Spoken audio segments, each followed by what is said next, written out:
Bonjour à tous et bienvenue dans cette nouvelle vidéo dans laquelle on va commencer à mettre en pratique ce dont on a parlé dans la vidéo sur les généralités sur les fonctions. Donc pour se mettre en jambe, très simplement, on va prendre une fonction qui est définie sur R tout entier et à valeur dans R et qui a x associe par exemple x carré moins 3x plus 2. Et donc pour se mettre en route tranquillement, on va commencer par calculer f de 1, f de 8 et par exemple f de moins 3. Donc vraiment, il n'y a aucune raison particulière pour choisir 1, 8 et moins 3, c'est juste pour s'exercer à calculer des images. Donc pour trouver f de quelque chose, c'est assez simple, il faut remplacer dans l'expression de f le x par ce quelque chose. Donc là pour commencer, on a choisi que le quelque chose, ça allait être 1. Donc ici, on va avoir f de 1 qui est égal à 1 au carré, moins 3 fois 1, plus 2. Donc ce qui fait 1 moins 3 plus 2, ça fait 0. Maintenant, on fait la même chose, mais avec 8 cette fois-ci. Donc on remplace x par 8. Donc là, on va avoir 8 au carré, moins 3 fois 8, plus 2. Donc là, 8 au carré, ça fait 64. 3 fois 8, ça fait 24. Donc 64 moins 24, ça fait 40. Et plus 2, 42. Et puis il reste la dernière image à calculer, donc f de moins 3. Donc là, c'est la même chose. Donc on va avoir moins 3 au carré, moins 3 fois moins 3, plus 2. Donc ici, moins 3 au carré, ça fait 9. Moins 3 fois moins 3, ça fait 9. Donc 9 plus 9, 18, plus 2, 20. Et donc pour le calcul d'image, c'est aussi simple que ça. Si vous avez l'image d'un nombre que vous voulez déterminer, vous remplacez x par ce nombre dans l'expression de la fonction. On peut faire aussi l'inverse.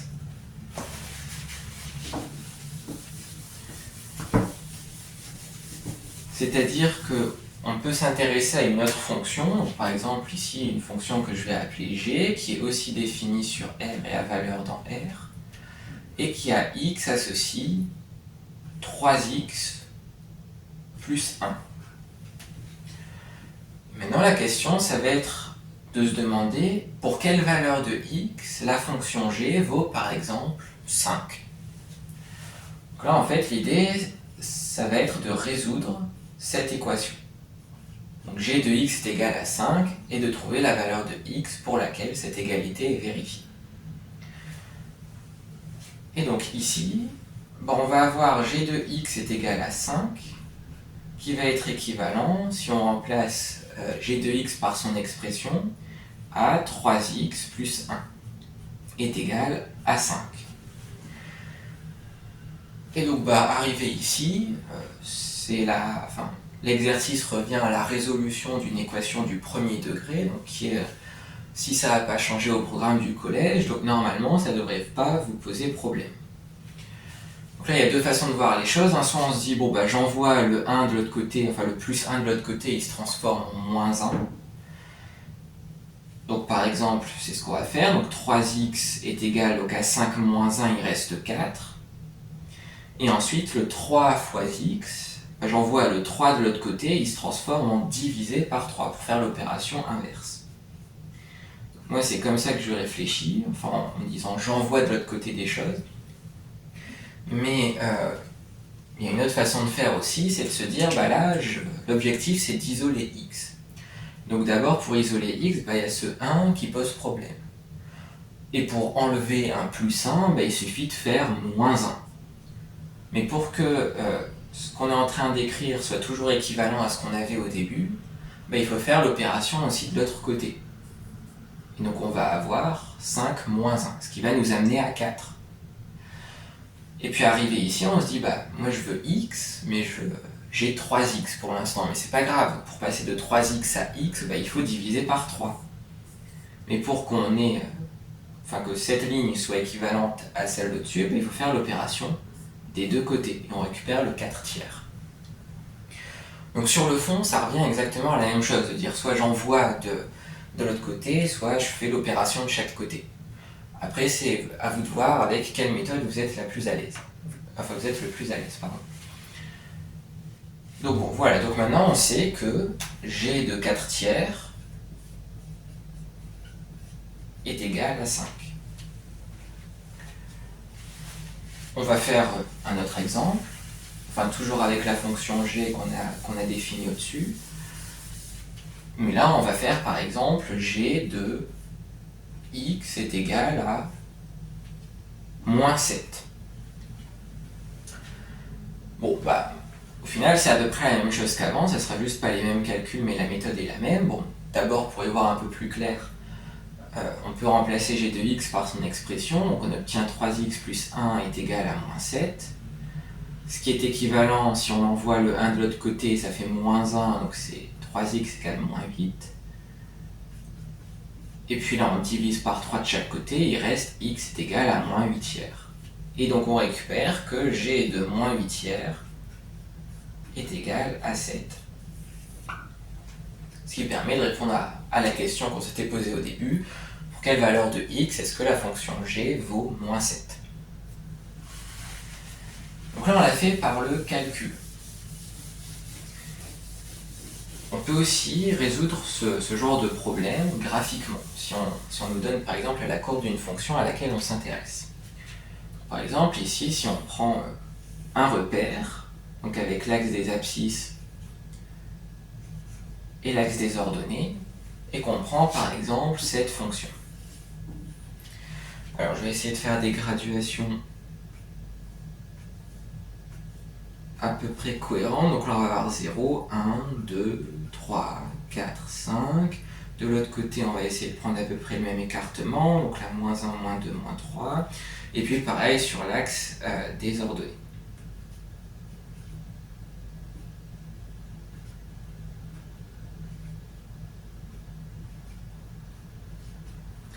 Donc là par exemple, si on se dit qu'on cherche à déterminer, donc là c'est la courbe d'une fonction h, par exemple, donc ch. Et si la question qu'on se pose, c'est par exemple, que vaut h de 4? Que vaut h de 4? Et puis après on pourra se demander que vaut...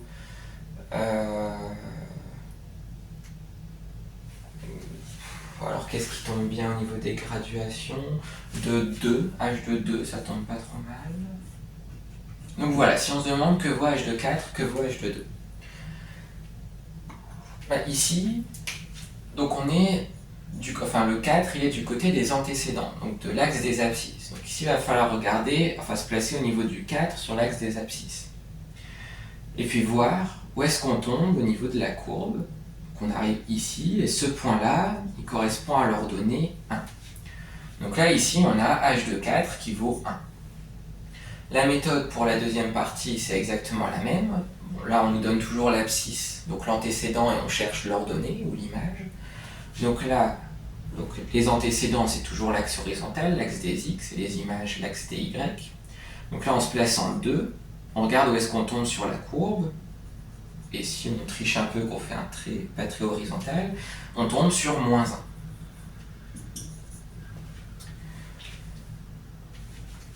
Donc c'est ce qu'on avait fait juste avant, mais en passant par la méthode calculatoire, donc en ayant une formule. Là, on n'a pas de formule, mais on a la courbe. Et maintenant, on peut se demander aussi, on va faire le problème inverse, donc en se demandant par exemple, quelles sont les solutions de l'équation h de x est égal à 2 par exemple. Là, cette fois-ci, c'est l'inverse. Au début, on nous donnait l'abscisse et on voulait l'ordonnée, ou autrement dit, on nous donnait l'antécédent, on voulait l'image. Là, maintenant, c'est l'inverse. On nous donne l'image et on veut trouver le ou les antécédents correspondants. Donc là, maintenant, le point de départ, ça va être l'axe des ordonnées. Donc on se place en 2, et puis ensuite, on regarde où est-ce qu'on coupe la courbe au niveau de la valeur 2. Donc on la coupe ici, et on la coupe là. Et ensuite, on va lire les valeurs correspondantes sur l'axe des abscisses, et ça sera les solutions de l'équation. Donc là, ici, les solutions de l'équation, Donc on peut noter par exemple comme ceci, donc S pour solution et entre accolades pour lister les différentes solutions. On va avoir moins 1,5, donc moins 3,5. Et puis ici on tombe à peu près au milieu entre 4 et 5, donc 4,5, autrement dit 9,5. Et on peut faire ça pour n'importe quelle valeur. Donc là par exemple on pourrait aussi résoudre l'équation, une autre qui va assez bien marcher avec le dessin que j'ai fait, c'est h de x est égal à 4. Donc là ça va être exactement la même chose. Donc là on est toujours, enfin le point de départ c'est toujours l'axe des ordonnées, donc les images, on se place en 4. On regarde si la courbe coupe cette droite horizontale qui est au niveau de 4, oui, elle la coupe ici. Et puis ensuite on regarde à quelle valeur ça correspond sur l'axe des abscisses.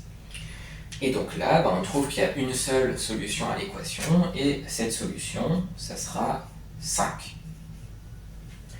Donc voilà, pour déterminer des images des antécédents, on peut aussi bien le faire de façon calculatoire comme ce qu'on a fait au tout début de la vidéo, donc à condition d'avoir l'expression de la fonction bien sûr, sinon on peut le faire graphiquement si on nous donne l'allure de la courbe de la fonction.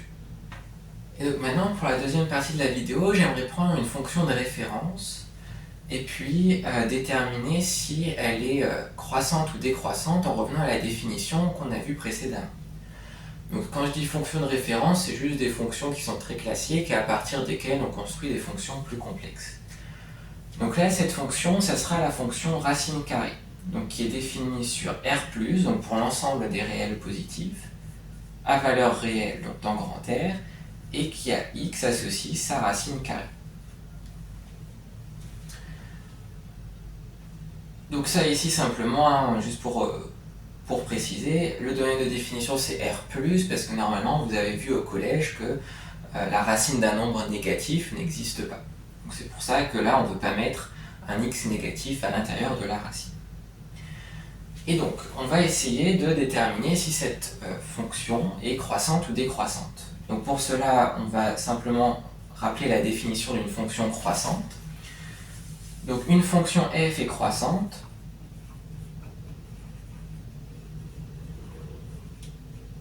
si et seulement si, pour tout couple de réels a et b qui appartiennent au domaine de définition, donc là R+ au carré, on a a plus petit que b implique f de a plus petit que f de b. Donc là l'ordre est conservé, on a a plus petit que b, f de a plus petit que f de b. Pour une fonction décroissante, c'est à peu près la même chose. Donc je ne vais pas tout recopier, je vais simplement mettre une autre couleur pour prendre une autre couleur pour mettre en avant les différences. Donc là on aura simplement l'égalité qui sera écrite dans l'autre sens. Donc là en fait on va essayer d'utiliser cette définition, on va utiliser cette définition pour déterminer si f est croissante ou décroissante. Donc déjà il faut qu'on prenne deux réels, donc soit a et b, deux réels, donc deux réels positifs, tels que, et puis là donc on se place dans l'hypothèse de la définition, a est plus petit que b. Ensuite on pourrait comparer directement f de a et f de b, mais ça serait compliqué sans avoir à utiliser des résultats sur la fonction racine carrée qu'on est en train d'essayer de démontrer, donc ça ferait un peu le serpent qui se mord la queue.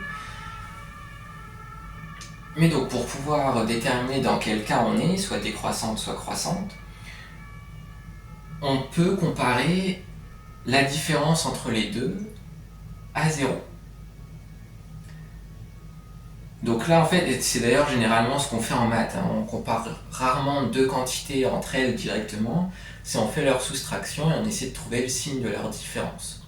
Donc là ici c'est ce qu'on va faire, donc on va plutôt s'intéresser à f de b moins f de a, et puis regarder si cette quantité elle est positive ou négative. Donc là on n'a plus des nombres, mais on cherche quand même à calculer des images à partir d'antécédents, donc c'est la même idée que ce qu'on a fait auparavant. Donc là il suffit de remplacer x par b dans l'expression de f. Donc on va avoir racine de b moins racine de a. Donc là, il y a une petite astuce qui consiste à multiplier cette quantité par l'expression conjuguée. Donc l'expression conjuguée, en fait, c'est la même chose en changeant le signe du milieu. Donc là, on va multiplier ça par racine de b plus racine de a et diviser par... Enfin, si on multiplie racine de b moins racine de a par racine de b plus racine de a, on n'a plus cette quantité-là. Donc c'est pas ce qu'on veut. Donc pour conserver cette quantité, il faut aussi diviser par racine de b plus racine de a. Et de cette manière, en fait c'est comme si on avait multiplié par 1, donc on n'avait rien changé. Et l'intérêt de faire cette petite opération, qui est une astuce, c'est qu'on va faire apparaître racine de b moins racine de a fois racine de b plus racine de a. Divisé par racine de b plus racine de a. Et ici on reconnaît une identité remarquable. C'est de la forme, donc ici c'est de la forme grand A moins grand B fois grand A plus grand B. Et donc ce qui fait A carré plus B carré. Donc là on va récupérer que ça est égal au cas racine de B au carré moins racine de A au carré sur racine de B plus racine de A. Et ensuite, par définition, si on prend la racine carrée et qu'on l'élève au carré, c'est-à-dire qu'on retombe sur le nombre de départ. Donc là sur B et sur A. Donc là, au numérateur, on va récupérer B moins A et au dénominateur, on va toujours garder racine de B plus racine de A. Donc la racine carrée d'un nombre positif, enfin la racine carrée d'un nombre c'est quelque chose qui est positif, donc là au dénominateur on est en train d'additionner un nombre qui est positif à un autre nombre qui est positif, donc la somme des deux est forcément positive. Et puis en ce qui concerne le numérateur, on a supposé que B était plus grand que A, donc ça veut dire que B moins A est positif. Donc au final on a un numérateur positif, un dénominateur positif, donc la fraction est positive. Donc au final, ce qu'on a montré, c'est que f de b moins f de a est positif. Donc autrement dit, f de b est plus grand que f de a. Et donc, c'est le cas de figure qui correspond à une fonction croissante. On vient de démontrer que la fonction racine carrée est croissante sur R+. Et donc on peut récapituler ce résultat sous la forme d'un tableau qu'on appelle un tableau de variation. Donc on va dessiner juste ici.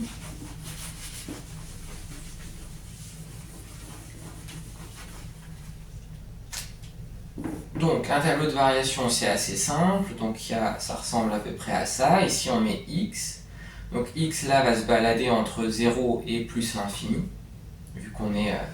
on considère une fonction qui est définie sur R+. Là, on note variation de f. Attention à ne pas écrire variation de f de x, puisque la fonction, c'est f, pas f de x. Et donc, la fonction est croissante. Donc, on le représente par une flèche qui monte. De la même manière, on peut aussi récapituler le signe d'une fonction sous la forme d'un tableau, qu'on appelle cette fois-ci, sans grande surprise, un tableau de signes. Donc là, pareil, la fonction se balade entre 0 et plus l'infini, et là on peut écrire soit signe de f, soit signe de f de x. Les deux sont acceptables, et si vous ne voyez pas quelle est la différence entre f et f de x, je vous renvoie vers la vidéo de cours donc sur les généralités sur les fonctions. Et là, la fonction racine carrée, elle est tout le temps positive sur R+. Donc on met juste un plus. Et elle s'annule en 0, puisque racine carrée de 0, ça fait 0. Donc ça, on peut le symboliser comme ceci. Et si on avait une fonction négative, on aurait mis un moins à la place du plus. Et là, si on avait une fonction décroissante, on aurait mis une flèche qui descend plutôt qu'une flèche qui monte. Donc voilà, je ferai d'autres exercices avec d'autres exemples, enfin d'autres vidéos avec d'autres exemples et des exercices. Là, je pense qu'on va s'arrêter là pour celle-ci. Donc j'espère que ça vous aura aidé à mettre en pratique les définitions qu'on a vues précédemment. Si c'est le cas, n'hésitez pas à mettre un j'aime à la vidéo, à vous abonner à ma chaîne pour pouvoir être mis au courant de la sortie des prochaines vidéos. Et puis surtout, n'hésitez pas à mettre en commentaire les chapitres et les thèmes sur lesquels vous aimeriez voir des vidéos prochainement. Voilà, merci et à bientôt pour une prochaine vidéo.